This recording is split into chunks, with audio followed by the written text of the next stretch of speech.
Hong Kong activists plan weekend mass rally against China extradition bill. Hong Kong activists say they are planning another mass rally at the weekend to pressure the government to drop a plan to allow extraditions to China, as worries over the future of the former British colony's unique status grow.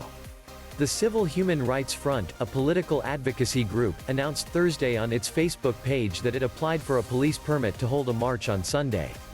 That's exactly 1 week after the group claimed 1 million people rallied for the Hong Kong government to withdraw the contentious legislation it wants to pass this month.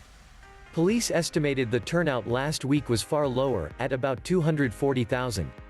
But it still marked the largest mass demonstration in the Asian trade and financial hub since 2003, when an estimated 500,000 people gathered in the streets to rally against the government's plans for tighter security legislation.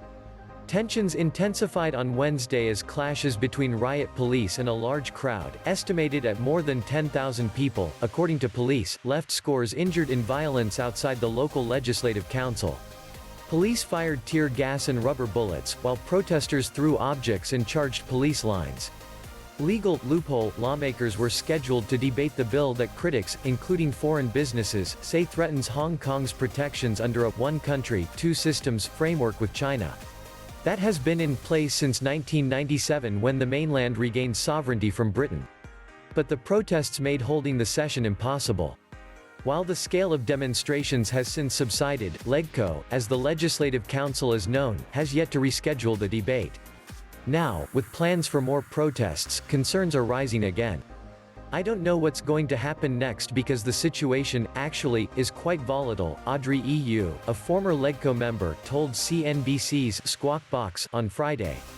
The government claims it must act quickly on the bill to plug what it calls a legal loophole and extradite a Hong Kong man accused of murder in Taiwan back to the self-governed island.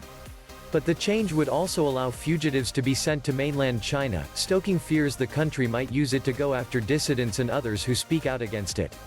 Hong Kong's top official, Chief Executive Carrie Lam, has defied protest calls to drop the legislation and step down from her post. She says the government will ensure that no one's human rights are violated as a result of the extradition legislation. The Civil Human Rights Front also said it applied for a permit to gather outside LegCo on Monday as part of efforts to stop the bill from passing. "A bullet was fired into the heart of each citizen," it said of the police use of force. "The people of Hong Kong are pained and infuriated." Serious damage. Hong Kong government figures show that as of late Thursday, 81 people between the ages of 15 to 65 had suffered injuries in Wednesday's protest, and 5 remained hospitalized. Police on Thursday defended their actions at a press conference, saying they rightfully utilized force but would investigate all complaints made in relation to it. Hong Kong's government has tried repeatedly to offer reassurances, such as removing a number of economic crimes from those covered by the bill, but to little effect.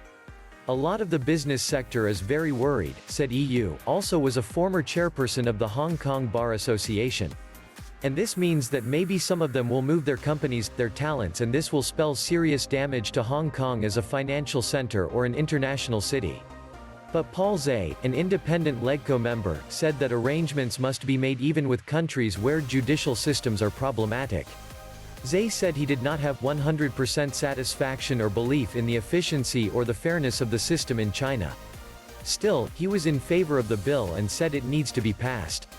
"We have hundreds and thousands of people that cross the border every day and we don't have any arrangement for the last 22 years for dealing with even one criminal case," Zhai told CNBC's Cherry Kong. "So that is absurd. Thanks for watching. Hope you enjoyed."